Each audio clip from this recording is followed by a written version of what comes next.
میرا نام امبر فیض ہے۔ میں اس وقت یورپ کے ایک ملک کروشیا میں رہ رہی ہوں۔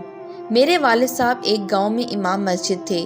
میری پیدائش کے 1.5 سال بعد میری ماں کی نفسی اور دنیاوی ہوس نے میرے والد صاحب کو خالق حقیقی سے جا ملایا۔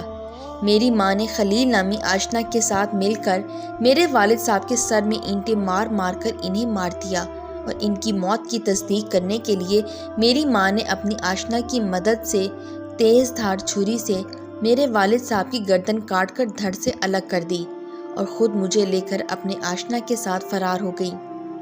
خلیل، جو کہ پہلے سے شادی شدہ ایک بچے کا باپ اور میرا اب سوتیلا باپ بھی تھا، وہ یورپ کے ملک کروشیا میں رہتا تھا۔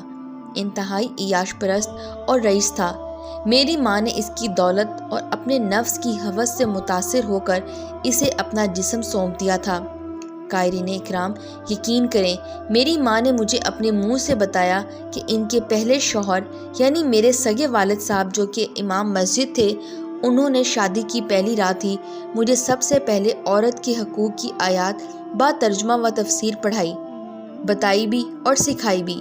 اس کے بعد واقعہ شب معراج کا ذکر کرتے ہوئے بتایا کہ حضور اکرم صلی اللہ علیہ وآلہ وسلم جب معراج شریف پر گئے تو انہوں نے جہنم میں مختلف عورتوں کو مختلف سزائیں ملتے دیکھا، اور ایک عورت جس کو چھاتی سے باندھ کر جہنم میں ڈالا گیا تھا، اس عورت کا جرم یہ تھا کہ وہ اپنے مرد کے بستر کو ایذا دیتی تھی، یعنی زنا کرتی تھی۔ یہاں تک میرے سگے والد صاحب نے میری ماں کو بتایا تھا، نبی کریم صلی اللہ علیہ وآلہ وسلم جہنم میں عورتوں کی یہ حالت دیکھ کر جب واپس تشریف لائے تو اتنے غمگین تھے کہ ان کی آنکھوں سے آنسو مبارک جاری ہو گئے تھے۔ میرے والد صاحب نے میری ماں کو شب معراج کا واقعہ سنانے کے بعد نبی کریم صلی اللہ علیہ وآلہ وسلم کے آنسوؤں کے بارے میں بتاتے ہوئے کہا تھا، کبھی بھی ایسا گناہ نہ کرنا کہ روز محشر نبی کریم صلی اللہ علیہ وآلہ وسلم کو منہ دکھانے میں شرم محسوس کرو۔ مگر افسوس، میری ماں پھر بھی رائے ہدایت سے بھٹک گئی۔ خلیل، جو کہ یورپ کے ملک کروشیا کے شہر زگریب میں مقیم تھا، چھٹی پر پاکستان آیا ہوا تھا۔ اس کی دولت حسن سے متاثر اور اپنے نفس کے ہاتھوں مجبور ہو کر تمام شرعی احکام کو پس پشت ڈال کر گناہ کبیرہ کرنے لگی۔ یہاں تک جب بات میرے والد صاحب کو پتہ چلی تو انہوں نے میری ماں کو احادیث و آیات کے حوالے دیتے ہوئے سمجھایا کہ یا تو یہ گناہ کبیرہ چھوڑ کر رائے راست پر آ جاؤ یا پھر میں تمہیں طلاق دے دوں گا۔ مگر ماں نے طیش میں آ کر اپنے خلیل نامی آشنا سے مل کر پہلے میرے والد صاحب کے سر پر اینٹیں مار مار کر انہیں موت کے گھاٹ اتارا۔ اس کے بعد ان کی موت کا یقین کرنے کے لیے ان کا سر تیز دھار چھری کی مدد سے الگ کر دیا۔ جب میرے ددیال والوں کو میرے والد صاحب کی موت کی خبر ہوئی تو میری ماں نے میرے پارسا باپ پر الزام لگاتے ہوئے کہا، یہ شخص روز رات کو یہاں محلے کی عورت لے کر آتا تھا اور گناہ کبیرہ کرتا تھا۔ میرے ددیال والے اپنی عزت بچانے کی خاطر چپ کر گئے۔ پوسٹ مارٹم کے بعد میرے والد صاحب کو غسل دے کر جنازے کی تیاری کی گئی تو میری ماں کے لگائے ہوئے الزامات کی وجہ سے ان کو بد کردار گردانتے ہوئے سوائے قریبی لوگوں کے کوئی بھی جنازے میں شرکت کے لیے نہ آیا، بلکہ قبرستان کی کمیٹی نے انہیں قبرستان میں دفنانے سے منع کر دیا۔ اس لیے میرے والد صاحب کو میرے ددیال نے اپنی ذاتی زمین میں دفن کیا۔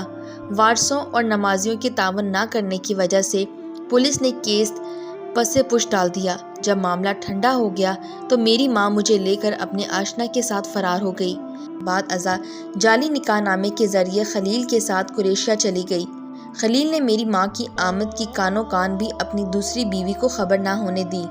جب خلیل کی جسمانی و نفسانی ہوس مٹ گئی تو اس نے میری ماں کو کلب میں کام کرنے پہ مجبور کرنا شروع کر دیا۔ انکار پر میری ماں کو وحشیانہ انداز میں پیٹتا، مجبوراً میری ماں کلب میں جا کر ڈانس کرنے لگی۔ یہاں پوری رات نام کے مسلمان اور عیسائی، یہودی، ہندو، تمام غیر مذہب کے لوگ میری ماں پر اپنی ہوس مٹاتے۔ یہ جو لوگ یورپ کے قانون کی بات کرتے ہیں، یاد رکھیں، مقامی باشندوں کے لیے قانون ہے، غیروں کے لیے قانون کوئی مدد نہیں کرتا۔ میری ماں کلب میں لوگوں کی ہوس سہتی رہی، یہاں تک خلیل نے میری ماں کی کمائی سے کسی کروشیائی پارٹنر کے ساتھ مل کر اپنے بار بنا لی۔ بار بنانے تک میری ماں بوڑھی ہو چکی تھی۔ خلیل میری ماں کو پاکستان گھمانے کے نام پر پاکستان لے گیا اور رات کے اندھیرے میں میری ماں کے ہاتھ پیر اور منہ باندھ کر اسے ٹرین کی پٹری پر رکھ دیا۔ رات کو ٹرین گزری تو اس نے میری ماں کے جسم کو کئی ٹکڑوں میں بدل دیا، مگر پھر بھی میری ماں کا سر دھڑ سے الگ اور سلامت رہا۔ اس کے بعد خلیل واپس آیا اور مجھے نکاح کے لیے مجبور کرنے لگا۔ میرے انکار پر مجھے زبردستی اپنے بزنس پارٹنر کے ساتھ مل کر زیادتی کا نشانہ بنایا۔ میں جیسے تیسے کر کے وہاں سے بھاگ گئی اور ایک بے سہارا لوگوں کے ادارے میں پناہ لے لی۔ خلیل کی اپنی بزنس پارٹنر سے کسی بات پر لڑائی ہوئی تو خلیل کو اس نے مار کر خلیل کے بہت سارے جسمانی اعضاء نکارہ بنا دیا۔ خلیل کو اس کے بیٹے نے اولڈ ہوم چھوڑ کر خود اس بار کا کام سنبھال لیا، جبکہ خلیل کا بزنس پارٹنر مقامی لوگوں کی شہادت کی وجہ سے جیل چلا گیا۔ خلیل پتہ نہیں آج زندہ ہے یا مر چکا ہے۔ اگر مر چکا ہے تو اس کی موت یقیناً انتہائی عبرتناک ہوئی ہوگی، اگر زندہ ہے تو موت سے بدتر زندگی گزار رہا ہوگا۔ جبکہ میری ماں، جس نے بے گناہ پر الزام لگایا، سخت وعید کے باوجود شوہر کی بے ادبی کی، ایک انسان کو قتل کیا، نبی کریم صلی اللہ علیہ وآلہ وسلم کے آنسو مبارک تک کی کوئی قدر نہ کی، اس عورت کی لاش کے ٹکڑے تک نہ چنے جا سکے۔ میری ماں کو صرف 4-5 لوگوں کی موجودگی میں جنازے کے بعد لاوارث لاش قرار دے کر پولیس نے بنائے لاوارث لاشوں کے قبرستان میں دفن کر دیا گیا۔ میں جو کہ اس گناہ میں شامل نہیں تھی، مگر کبھی اس کو زبان تو کیا دل میں بھی برا نہ گردانا۔